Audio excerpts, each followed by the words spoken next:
بسم اللہ الرحمن الرحیم۔ السلام علیکم۔ حضرت موسیٰ علیہ السلام نے ایک مرتبہ اللہ تعالیٰ سے سوال کیا کہ یا اللہ، اس چھپکلی کو پیدا کرنے کے پیچھے تیری کیا حکمت ہے، تیرا کیا فائدہ ہے؟ حضرت موسیٰ علیہ السلام کا یہ سوال سن کر اللہ تعالیٰ نے جو جواب دیا اس کو سن کر آپ لوگ بھی حیران رہ جائیں گے۔ اگر ہم اپنی روزمرہ کی زندگی پر غور و فکر کریں تو ہمیں اس دنیا میں بہت سی ایسی چیزیں دیکھنے کو ملتی ہیں جو ہمیں بالکل بھی بے فائدہ لگتی ہے کہ اس کو اللہ تعالیٰ نے کیوں پیدا فرمایا ہے۔ اللہ تعالیٰ نے اس کائنات کی کوئی بھی ایسی چیز بے فائدہ اور بیکار میں نہیں پیدا فرمائی، مگر اللہ پاک ہر چیز کے بارے میں بہتر جاننے والا ہے۔ اللہ تعالیٰ نے کوئی بھی مخلوق بے مقصد، بیکار اور بے فائدہ پیدا نہیں کی ہے، چاہے وہ انسان ہو، شیطان ہو، جنات ہو، اس دنیا کے چھوٹے موٹے کیڑے ہی کیوں نہ ہو، اللہ تعالیٰ نے ہی حکمت کے ساتھ پیدا فرمایا ہے۔ اللہ تعالیٰ اپنی تخلیق کے فائدوں سے خوب اچھی طرح سے واقف ہے، چاہے کوئی بھی چیز ہمیں کتنی بھی حقیر اور بیکار کیوں نہ لگتی ہو۔ حضرت موسیٰ علیہ السلام اللہ تعالیٰ سے ہم کلام ہوا کرتے تھے۔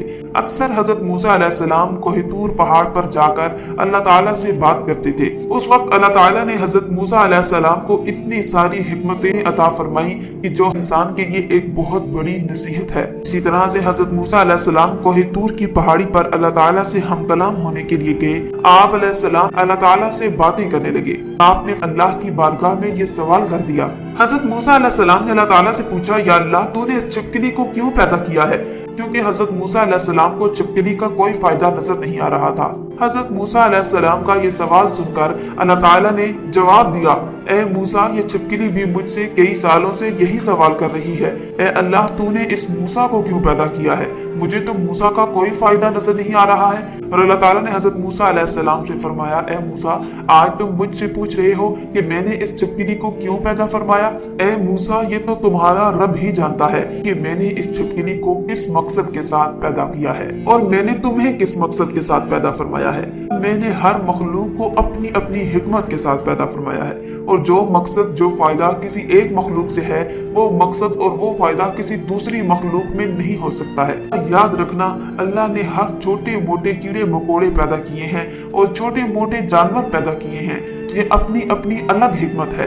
حضرت موسیٰ علیہ السلام کے دور میں ہی ایک بنی اسرائیل کی عورت آپ علیہ السلام کی بارگاہ میں آئی، اے اللہ کے نبی، اللہ نے چھپکلی کو کیوں پیدا کیا ہے؟ یہ سن کر حضرت موسیٰ علیہ السلام نے فرمایا، اے عورت، یہ چھپکلی بھی اللہ تعالیٰ سے یہی سوال کر رہی ہے کہ اللہ تعالیٰ نے انسانوں کو کیوں پیدا فرمایا ہے؟ یہ تو ناشکرہ ہے، اس زمین میں فساد پھیلانے والا ہے، بغض اور کینہ رکھنے والا ہے۔ تو چھپکلی کو اللہ تعالیٰ نے جواب دیا، اے چھپکلی، میں اپنی تخلیق کے فائدے سے اور حکمت سے زیادہ واقف ہوں، اسی لیے ہم سب کو چاہیے کہ اللہ تعالیٰ کا ہر حال میں شکر ادا کرنا چاہیے۔ ایک شخص حضرت علی رضی اللہ تعالیٰ عنہ کی بارگاہ میں حاضر ہوا، نہایت ہی ادب کے ساتھ میں عرض کرنے لگا، کیا چھپکلی کو مارنا گناہ کا کام ہے یا ثواب کا کام ہے؟ تو حضرت علی نے فرمایا، اے شخص، یاد رکھنا، اس روئے زمین پر کچھ مخلوقات ایسی ہیں جو انسانوں سے ناخوش ہیں، اور ان کا شیطان سے وعدہ کیا ہوا ہے کہ وہ انسان کو ہر طرح سے نقصان دیں گی، اور انہی میں سے ایک ہے یہ چھپکلی۔ یہ چھپکلی شروع سے ہی انسانوں کی دشمن رہی ہے، اس لیے ان کو مارنا گناہ کا کام نہیں ہے۔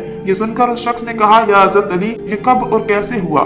پھر حضرت علی نے جواب دیا، اے شخص، حضرت آدم علیہ السلام کی خلقت سے لاکھوں سال پہلے اس روئے زمین پر چھپکلی کا خاندان پھیلا ہوا تھا، اور دھیرے دھیرے اس کا خاندان بہت بڑا ہونے لگا تھا۔ پھر اللہ تعالیٰ نے اس کی نسل کو ختم کر دیا، مگر اس وقت میں جو سب سے چھوٹی تھی وہ بچ گئی اور وہ زمین کے گاروں میں جا کر چھپ گئی۔ پھر جیسے جیسے وقت گزرتا گیا، وہ بچی ہوئی چھپکلی بغض اور حسد کی وجہ سے جلتی رہی، یہاں تک کہ حضرت آدم علیہ السلام کا زمانہ آ پہنچا۔ اس وقت شیطان نے اس خلقت کے وجود میں یہ بات ڈال دی کہ تمہاری نسل کو اس آدم کے لیے ختم کر دیا گیا تھا، بس تبھی سے اس نسل کی مخلوقات انسانوں سے نفرت کرنے لگی ہوئی ہے۔ یہ واحد مخلوق ہے جب نمرود نے اللہ کے نبی حضرت ابراہیم علیہ السلام کو آگ میں ڈالنے کا ارادہ کیا، مگر یہ چھپکلی خوش ہو کر اس آگ کو بھڑکا رہی تھی، تبھی سے اس کو مارنے کا کوئی گناہ کا کام نہیں ہے، بلکہ ایسا کرنے میں اللہ تعالیٰ نے ثواب رکھا ہوا ہے۔ اللہ رب العزت سے دعا ہے کہ اللہ تعالیٰ ہمیں نیک اعمال کرنے کی توفیق عطا فرمائے، آمین۔ اس ویڈیو میں تھا بس اتنا ہی۔ مزید اسلامی ویڈیوز حاصل کرنے کے لیے چینل کو سبسکرائب کر دیں اور ساتھ میں موجود بیل کے آئیکن کو دبا کر آل پر کلک کر دیں۔ شکریہ۔